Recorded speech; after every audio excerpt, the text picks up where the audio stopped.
हयात लेके चलो, कायनात लेके चलो, चलो तो सारे ज़माने को साथ लेके चलो। नाज़रीन, मैं हूँ बिस्मिल आफ्ताब आलम और आप देख रहे हैं उर्दू हिंदी नॉलेज चैनल। शुरुआत करते हैं इसी मजरू सुल्तानपुरी के शेर से। मजरू सुल्तानपुरी का ये शेर आपको याद रखना चाहिए, पूछा जाता है एग्ज़ामों में और अमूमन मैं वही शेर इंतखाब करता हूँ जो सवालात बनते हैं जिन शेरों से। मताए कुछ ये भी शेर आपको याद रखना चाहिए। हम हैं मताए कुछ ओ बाजार की तरह, उठती है हर निगाह खरीदार की तरह। तो मजरू का ये भी शेर है। सवाल स्क्रीन पे आपको दिख रहा है, यूपी के एग्जाम देने हो या किसी भी एग्जाम को दे रहे हैं, इंपॉर्टेंट सवाल है कि शायर के लिखे हुए नज्म का नाम सुबह मौजूए सुखन है। तो मौजूए सुखन आपको याद रखना चाहिए। उम्मीद करता हूं सभी का आंसर सही होगा और ये कई बार बन चुका है। देखिए, मजाज लखनवी हैं, आपको याद रखना है। जोश मलियावादी हैं, आपको याद रखना है। फैज़ अहमद फैज़ हैं या कौन है? तो आंसर जिस बच्चे ने दिया होगा फैज़ अहमद फैज़, उसका एकदम सही सवाल जवाब है। ये फैज़ अहमद फैज़ की लिखी हुई नज्म है। इसी तरह से तसलसल इनकी बहुत ही अहम नज्म है, आपसे पूछी जा सकती है, इसलिए आपको हर हाल में याद रखना चाहिए। दूसरी बात, इनकी जो चीज़ें याद रखने में है वह फैज़ की, उनमें शेरी मजमू की तरतीब बहुत पूछता है। सबसे पहला इनका मजमू 1941 में आया था, नक्श फरियादी। फिर नक्श फरियादी के बाद में इनका जो दूसरा मजमू आया है वो आया है दस्ते सवा। फिर उसके बाद में जिंदानामा और फिर जो है दस्ते तहसंग आया। फिर पांचवा इनका शेरी मजमू आया था सरवद सीना और आखिर में आपके इनको और दो मजमे याद रखना है। 6 नंबर पे इनका आया था शाम शहरियारा और 7वें नंबर पे इनका आखिरी मजमू जो आया था मेरे दिल मेरे मुसाफिर।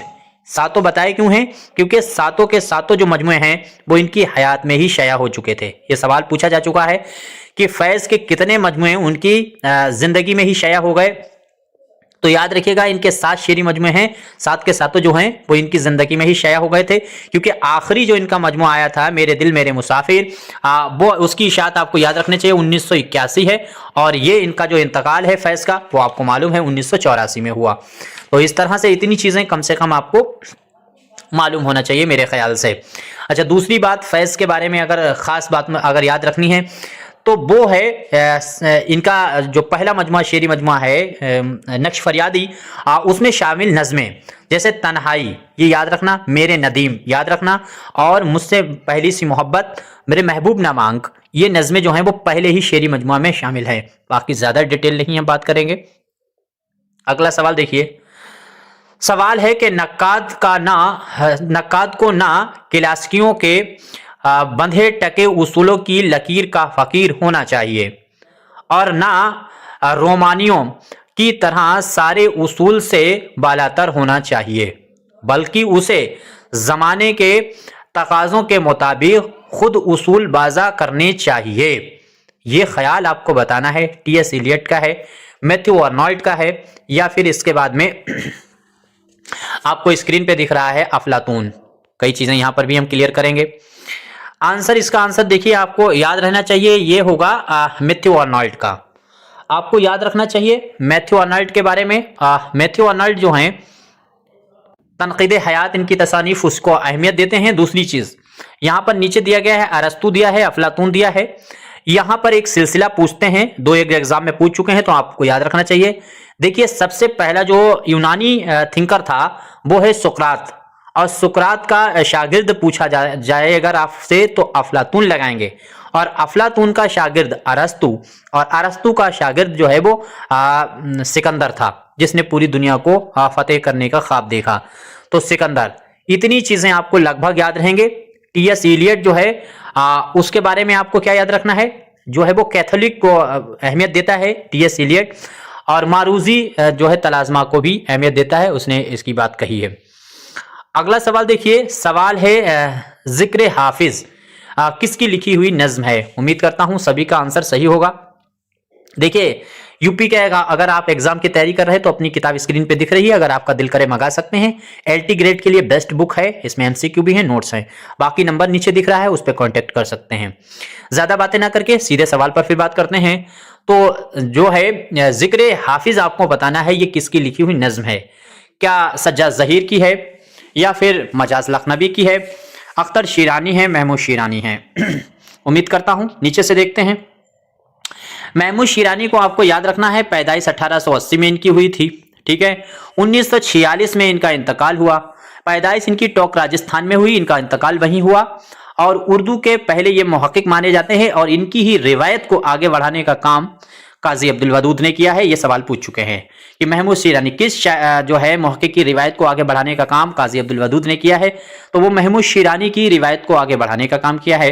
अच्छा, दूसरी चीज, महमूद शिरानी जो हैं उन्होंने अपनी आला तालीम जो है वो लंदन में हासिल की थी और जो लाहौर का कॉलेज है, ओरिएंटल कॉलेज लाहौर का, उसमें ये टीचर भी रहे हैं, उस्ताद भी रहे हैं। दूसरी बात सबसे जो अहम है वो आपको इनसे मुतालिक पूछी जाती है।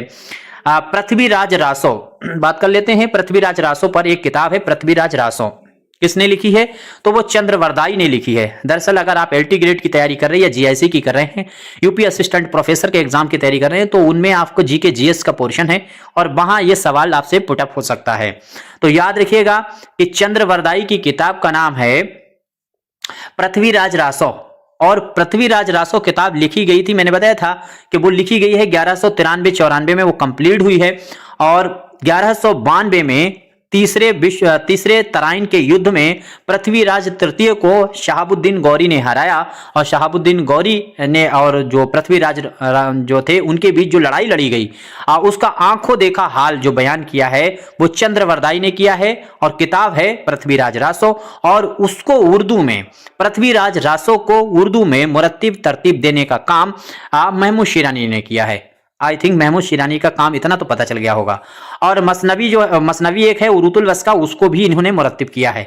बाकी जो जनरल चीजें हैं वो पता ही है, इन्होंने उर्दू कहाँ से पैदा हुई है, नजरिया किसने पेश किया, फलाना ढमकाना, वो चीजें हम नहीं बात करेंगे। जनरल चीजों पे हम बात नहीं करते, थोड़ा सा गहराई की तरफ बात करते हैं। अख्तर शिरानी का नाम आपको याद रखिए। अख्तर शिरानी जो वो महमूद शिरानी साहब के बेटे हैं। 1905 में ये 4 में पैदा हुए ये, और जब ये पैदा हुए तो महमूद शिरानी लंदन में थे और इनका इंतकाल अपने वालिद के 2 ही साल बाद हो गया। यानी महमूद शिरानी का इंतकाल 1946 को हुआ और इनके बेटे हैं अख्तर शिरानी का इंतकाल 1948 में हो गया। खास क्या जानना है, इश्क कहीं ले चल इनकी बहुत ही मशहूर नज्म है अख्तर शिरानी साहब की। दूसरी चीज, अख्तर शिरानी को रोमान का शायर कहा जाता है। तीसरी बात अख्तर शिरानी से आपको याद रखनी चाहिए, जो बातें मुझे याद आती हैं वो मैं फटाफट बताता रहता हूं। तो अख्तर शिरानी के बारे में तीसरी चीज आपको बहुत अहम जो याद रखनी चाहिए कि गीत जो है, उर्दू में गीत लिखने की बाकायदा रिवायत का जो है अलंबरदार इनको माना जाता है। वैसे गीत लिखने की बुनियाद जो है वो अमीर खुसरो से मानी जाती है। ठीक है, जिहाल मिस्की मकन तगाफुल वराए नैना बनाए वतियां, ये जो लिखा गया गीत है ये अमीर खुसरो का है और ये उर्दू का लगभग पहला गीतों में या बुनियादी गीतों में माना जाता है। उसके बाद में जो बाकायदा अगर लफ्ज लगेगा गीत के लिए तो वो महमूद शिरानी। ठीक है, ये वो बस्ती है जहां जो है सलमा रहती थी, ये वो बस्ती है जहां यास्मीन रहती थी। इस तरह की नज़में जो हैं वो गीत जो हैं, इश्क मुझे बर्बाद न कर, इश्क मुझे कहीं ले चल, ये अख्तर शिरानी का है। मैं लग रहा है बहुत ज्यादा डिटेल बोल जाऊंगा। इसमें जो आंसर है वो आपको याद रखना चाहिए सज्जाद ज़हीर। तो सज्जाद ज़हीर का नाम आपको याद रखना है। वो क्या है कि उन्हीं की लिखी हुई नज्म का नाम, उनकी लिखी हुई तसनीफ का नाम जो है जिक्र हाफिज है। अब थोड़ा जब इतने तुमने बर्दाश्त किया है थोड़ा और कर लीजिए मुझे। इसमें देखिए महमूद जो अख्तर शिरानी हैं और मजाज लखनवी हैं, ये दोनों एक दूसरे के हम पल्ला हैं। दोनों की उम्र बहुत कम हुई, दोनों इश्क के मारे थे और दोनों ने खूब शराब पी है। शराब की वजह से दोनों का इंतकाल हुआ। पूछा जाए शराब पीने से, हद से ज्यादा पीने से किसका इंतकाल हुआ, तो मजाज का भी हुआ और अख्तर शिरानी का भी हुआ। आगे देखिए, सवाल है उर्दू की किस दास्तान में जो है नक्शे सुलेमानी और लोहे तिलिस्म का जिक्र हुआ है। तिलिस्मी गलत लिखा है, अब ठीक है देख लीजिए। तो इसमें जो आंसर आपका सही होगा वो होगा फसाना अजाइब। देखिए लौह तिलिस्म का जो है वो भी जिक्र इसमें हुआ है और नक्श सुलेमानी जो है वो भी जिक्र जो है वो फसाना अजाइब में हुआ। फसाना अजाइब की चीजें आपको मालूम है, नौ तरजा मरस्सा को आपको मालूम है, ये भी पता है। बागो बहार के बारे में मोटी मोटी चीजें पीछे हम बता चुके हैं। अच्छा, दूसरी बात महर अफरोज दिलबर को देख लीजिए, थोड़ा सा समझ लीजिए। चाहूँ मैं इसमें बहुत लंबा हो जाएगा वीडियो, बस इन पर डिटेल ना बता करके। महर अफरोज दिलबर में 2-3 खास बातें याद रखिएगा। महर अफरोज दिलबर में सबसे पहली बात तो यही, ये पहली उर्दू की दास्तान ऐसी है जिसमें किसी भी जबान का कोई शेर नहीं इस्तेमाल हुआ। ठीक है, सब किसी भी जबान का कोई भी शेर इसके अंदर इस्तेमाल नहीं हुआ। दूसरी बात इसके अंदर जो याद रखने की है कि बंदरों वाले जंगल का जिक्र किसमें हुआ है, तो वो महर अफरोज दिलबर में हुआ है। सवाल ये पूछा जा चुका है कि बंदर को तकरीर करता हुआ किस दास्तान में दिखाया गया, तो आपका जवाब होना चाहिए फसाना अजाइब, और ये पूछा जा चुका है बंदर को तकरीर करता हुआ किस दास्तान में दिखाया, तो फसाना अजाइब में। अब सवाल अगर पूछा जाए बंदरों वाले जंगल, जहां बंदरों भी बंदर थे ऐसा जंगल, तो बंदरों वाले जंगल का जिक्र अगर पूछा जाए तो वो महर अफरोज दिलबर में है। बाकी हम ज्यादा नहीं बात करेंगे, ये बात हम कहते कहते बहुत ज्यादा बोल जाते हैं। सवाल आगे देखिए, मिर्जा गालिब और हिंद मुगल जमालियात किसकी तसनीफ है? आसान सवाल है, ये आसान उम्मीद करता हूं सभी का सही हुआ होगा। शकीलुर रहमान को आपको याद रखना है, ये माहिर जमालियात हैं। जब कुछ भी ना समझ में आए तो शकीलुर रहमान पर आप ख्याल करना, चाहे वो नज़ीर की जमालियात हो, चाहे वो गालिब की जमालियात हो। जमालियात लफ्ज़ या इकबाल की जमालियात, ये लफ्ज़ जो हैं जमालियात को लिख करके शकीलुर रहमान ने तसानीफ़ें लिखी, माहिर जमालियात हैं। लेकिन इनकी खुदनविश्त आपको याद रखिएगा आश्रम है। आश्रम इन्होंने जब लिखी थी जब ये गांधी जी के आश्रम में रहे थे जाकर के पोरबंदर में, तो वहां पर इन्होंने वो लिखने का काम किया था। वो लंबी डिटेल है, बाद में बात करेंगे फिर कभी। इसके बाद में लवाबुल अलबाब, ये आपको याद रखना है किसकी किताब है। देखिए तलफ़ुज़ में आप देख लीजिएगा, कुछ गलती भी हो सकती है। आपको वीडियो अच्छे लगते हैं तो फिर लाइक करना चाहिए बगैर बताए, और फिर अगर अच्छे नहीं लगते तो डिसलाइक करके मशवरा देते रहना चाहिए। तो ये तसनीफ किसकी है? हेमचंद की है, मोहम्मद उफ़ी की है, या फिर जो है अशरफ यावानी है, या फिर अमीर खुसरू हैं। उम्मीद करता हूं सभी का आंसर सही हुआ होगा। और ये सवाल आपको याद रखना है, मोहम्मद उफ़ी का नाम आपको याद रखना है, उन्हीं की लिखी हुई किताब है। चूंकि PYQ में आई हुई है तो आपको फर्ज बन जाता है कि उससे रटा होना चाहिए। हेमचंद जो है वो तक्षशिला वगैरह से जुड़ा हुआ है, और हेमचंद की डिटेल अलग है, वो हम GK/GS में बताएंगे। आगे नौ सपहर का नाम आपको याद रखना है, किसकी लिखी हुई तसनीफ है। देखिए GK/GS के जितने मैंने क्लास लिए हैं उतने क्लास आप देख लीजिए, खूब देखिए अच्छे से। बाकी हम बहुत अच्छी जो आ सकता है उसको हम आगे पढ़ा देंगे। यहां पर सवाल देख लीजिए, तो ये तसनीफ किसकी है? बहुत बार पूछी जा चुकी है। अमीर खुसरो का नाम आपको याद रखना है। देखिए अमीर खुसरो का नाम दिया है निजामुद्दीन औलिया हैं, ख्वाजा मोइनुद्दीन चिश्ती हैं, बंदा नवाज गैसू दराज हैं। आइए एक एक दो बातें जान लेते हैं। सबसे पहले आपको याद रखना है, नीचे से देखते हैं कि बंदा नवाज गैसू दराज को उर्दू का पहला शायर नज्म को माना जाता है। चक्की नामा उर्दू की पहली नज्म है, वो लिखी हुई बंदा नवाज की है, और उसी के अंदर इन्होंने दुनिया की बेसवाती का जिक्र किया है। इतनी बात क्लियर हो गई। ठीक, आगे बढ़िए।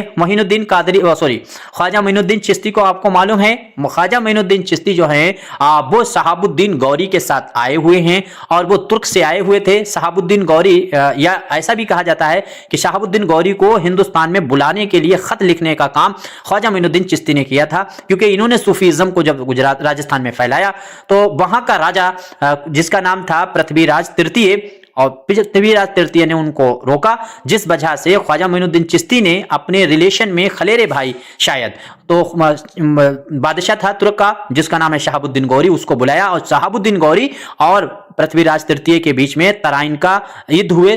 3 युद्ध हुए, जिसमें से फाइनल युद्ध जो है वो शहाबुद्दीन गौरी ने जीता, और वहीं से हिंदुस्तान में मुस्लिम दिल्ली सल्तनत की स्थापना हुई है 1205-6 में।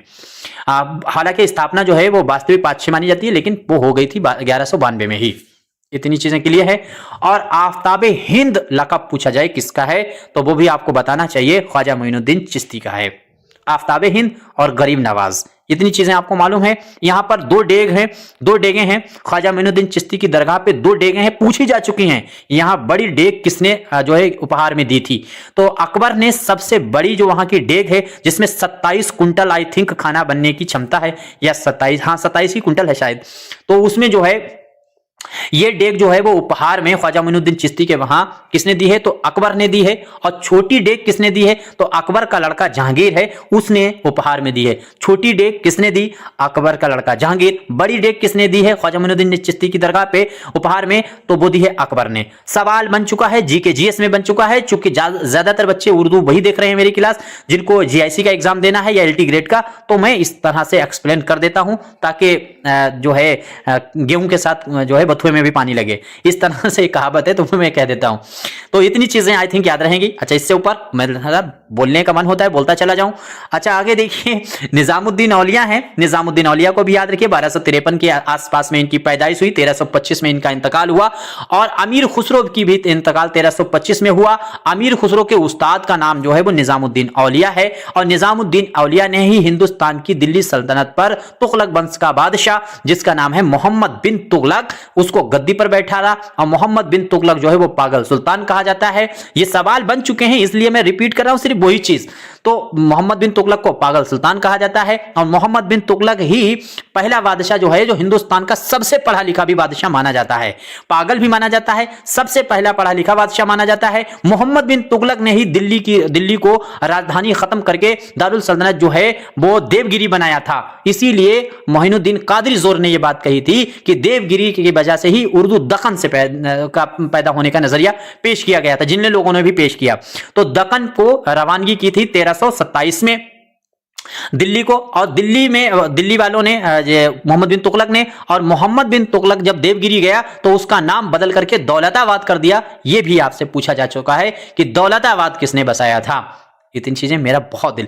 आगे देखिए, अकबर, देखिए अमीर खुसरो पर अगर हम बात करेंगे तो अमीर खुसरो की भी अलग डिटेल है।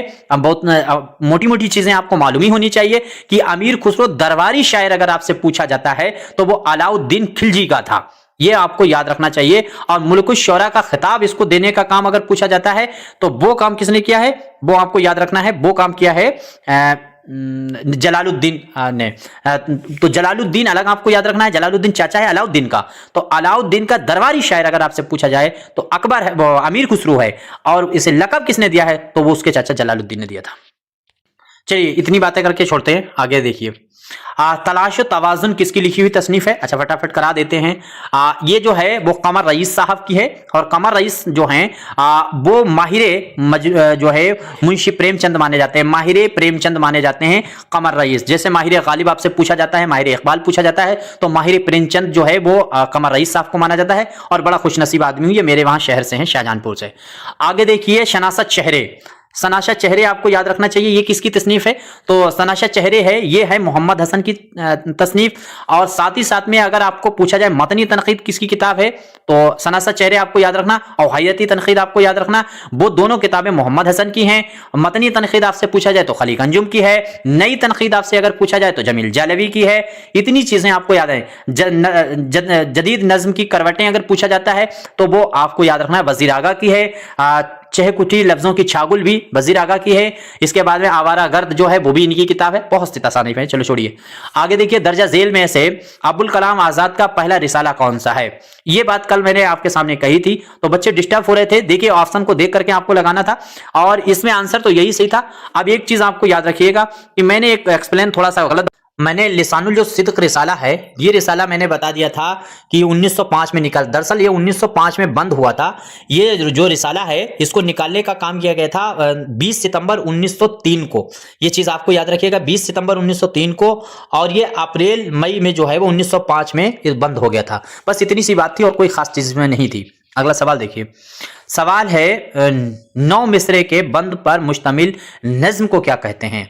देखिए ये बहुत पुराना हो चुका है, 3 मिसरे वाली पूछते जा रहे हैं। इसके साथ साथ में 3 मिसरों के अलावा अगर आप देखेंगे तो आपसे 4 मिसरे की मुरब्बा होती है, 3 मिसरे की मुसल्लस होती है, ये सभी को पता है। 5 मिसरे में मुखम्मस होती है, ये भी पता है। मुसद्दस भी पता है 6 मिसरों। अब जो आपको याद रखना है, देखिए वो आपको याद रखना है, देखिए मुसम्मन तो आपको मालूम ही है, ये 8 मिसरे की होती है। लेकिन मुसब्बह जो अगर आपसे पूछा जाए तो 7 मिसरे। यहां से देखिए ये 7 की होती है, इसके बाद में ये 8 की होती है, इसके बाद में ये 9 की होती है, और ये जो है वो 10 की होती है। कुल मिलाकर के आपको याद रखना है। यहां से देखना है, सबसे ऊपर से देखिएगा तो ये जो है सबसे ऊपर से ये जो है माशर, आपको से पूछा जाए ये 10 मिसरों के बंद वाली नज्म को माशर कहते हैं, जिसमें 10 मिसरे दे दे करके बंद लिखा होता है।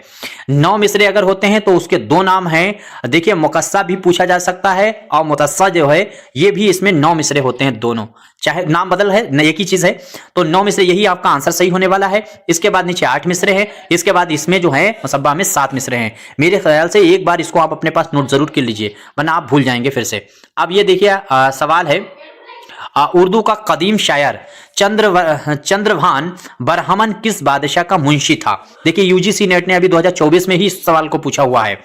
थोड़ी सी जानकारी मैं आपके सामने रख दूंगा, चूंकि आपको LT ग्रेड का एग्जाम देना है तो ये आपको याद रखना है। दारा शिको है, दारा शिको याद रखिएगा, ये शाहजहां का लड़का है। दारा शिको है, हंदाल है, और साथ ही साथ में आपको याद रखना है औरंगजेब है जो सबसे छोटा है। इसके बाद में अकबर है, आपको याद रखना है, औरंगजेब है और इसमें शाहजहां है।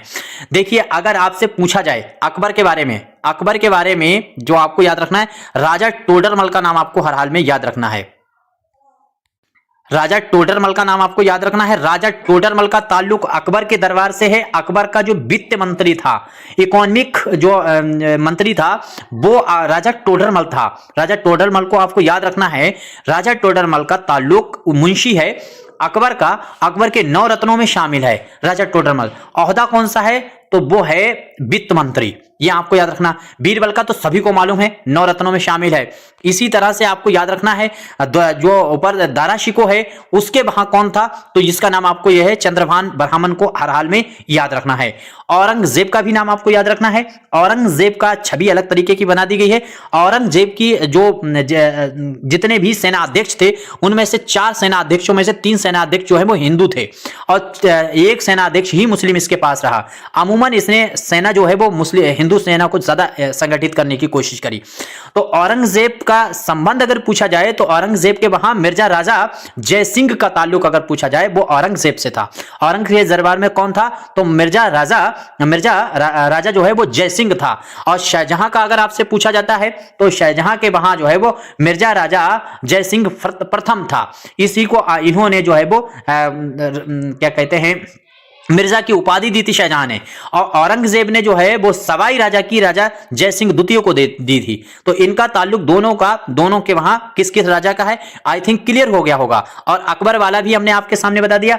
अकबर के वहां किसका किसका याद रखना है? एक तो आपको भारमल का याद रखना है। तो भारमल जो है वो आमेर का राजा था, आमेर की स्थापना की और वो इसके दरबार में था अकबर के वहां। बाद में उसका लड़का जो है वो मान सिंह हुआ, वो भी अकबर के ही दरबार में हुआ और अकबर के दरबार में ही रहा। 5000 का मनसब उसको बना के रखा था अकबर ने, ये भी याद रखिएगा। और दारा शिको का हमने आपके बता दिया। राजा टोडरमल को किसी कीमत पे नहीं भूलिएगा। राजा टोडरमल का ताल्लुक पूछ सकते हैं, अकबर के वहां वित्त मंत्री है। इतनी ही बात करेंगे। कोई गलती हुई है जरूर बताइएगा। आपको क्वेश्चन अच्छे लगे लाइक कर सकते हैं। स्क्रीन पे अपनी बुक अगर आपको लगता है मंगाना चाहिए तो मंगा लेनी चाहिए। मेरे ख्याल से तो बहुत सस्ती बुक है और आपका बहुत अच्छा एग्जाम की तैयारी हो जाएगी। बाकी वीडियो खूब देखते रहिए, अपनी किताब का मुताला करते रहिए और जो भी मशवरा है मुझे देते रहिए। शुक्रिया, खुदा हाफिज।